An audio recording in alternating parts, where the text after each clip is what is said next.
सैकड़ों तरह की मिठाइयाँ हैं और हर गली नुक्कड़ में एक मिठाई की दुकान मिलेगी। हिंदू धर्म में तो भगवान को भी मिठाई ही प्रसाद के तौर पर चढ़ाई जाती है।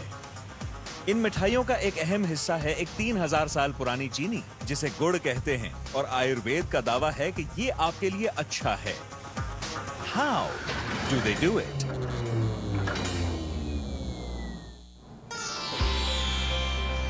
गन्ना। भारत ने दुनिया को जितने भी खाद्य पदार्थ दिए हैं, उनमें से कोई भी चीनी से ज्यादा मशहूर नहीं है। भारत में गन्ना हजारों साल पहले उगाना शुरू किया गया था, फिर इसे पूरे एशिया, अफ्रीका और कैरेबियन में निर्यात किया गया। अब ये दुनिया की सबसे बड़ी खाद्य फसल है। भारत की राजधानी नई दिल्ली से 200 किलोमीटर उत्तर में हिमालय की तलहटी में बसी है दून घाटी। ये घर है खेत के को ओनर और भारत के विली वोंका सतीश पार का, जिन्हें जिंदगी में मीठी चीजों का स्वाद आता है। मेरी उम्र 61 साल है। मैं जन्म से ही यहीं रह रहा हूँ। ये अर्ली वैरायटी है। ये 9-10 हफ्ते में तैयार हो जाता है। जनरल वैरायटी को 1 महीना लग जाता है।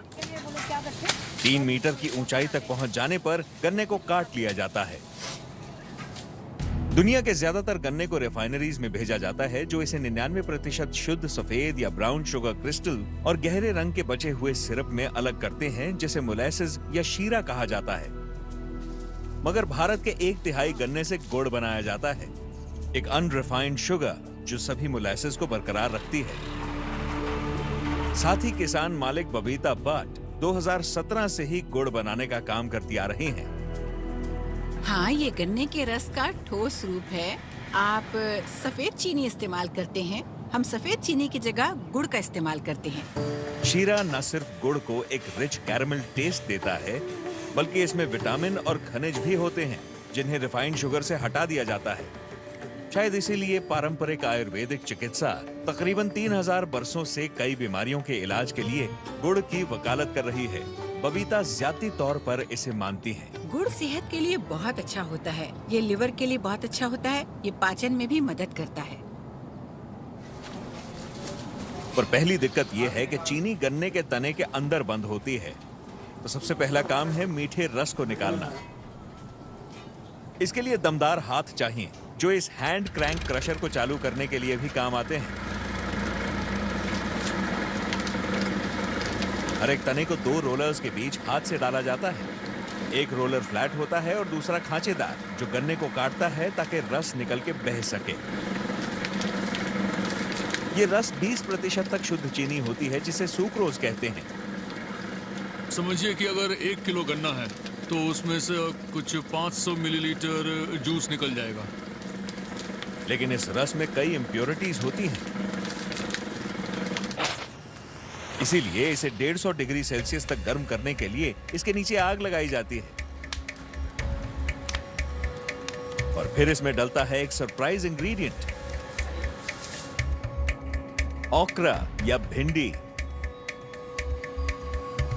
जब इसे गन्ने के रस के साथ गर्म किया जाता है तो भिंडी एक कुदरती चिपचिपा पदार्थ पैदा करती है, जिससे पौधे मिट्टी और रेत के टुकड़े चिपक जाते हैं और मैल की शक्ल में सतह पर आ जाते हैं। इसे लगातार हाथ से हटाया जाता है। ज्यादातर इंप्योरिटीज अब हट चुकी हैं। तरल गुड़ अब गाढ़ा होने के लिए तैयार है। इसे अब थोड़े ठंडे पैन में डाल दिया जाता है, इस बार 110 डिग्री सेल्सियस के तापमान पर। यहां मीठे के शौकीन सतीश की चौकस निगाह में इसे 10 से 15 मिनट उबाला जाएगा। ये कारीगर इस काम में बहुत ही एक्सपर्ट हैं और ये बन गया है, ये अपने आप में समझ में आ जाता है। इसकी जो धार है उससे समझ में आ जाता है। क्योंकि गुड़ शुद्ध चीनी नहीं है, इसीलिए ये दानों में क्रिस्टलाइज नहीं होता, लेकिन ठंडा होने पर ये ठोस जरूर हो जाएगा।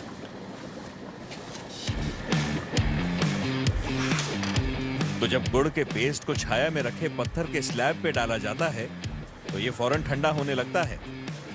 इस पेस्ट को अपने आप पे मोड़ दिया जाता है और इस पत्थर पर बार बार बिखेरा जाता है। सिर्फ 10 मिनट ठंडा होने के बाद ये टॉफी जैसा पेस्ट बन जाता है, जिसे फिर छोटे टुकड़ों में सुखा लिया जाता है। मगर इससे पहले कि इस गुड़ के पराठे बनाए जाएं या फिर इसे मिठाइयों में डालकर सबका मुंह मीठा किया जाए, इसकी क्वालिटी टेस्टिंग जरूरी है। भारत के करोड़ों लोगों के लिए ये मिठास कुछ और ही है।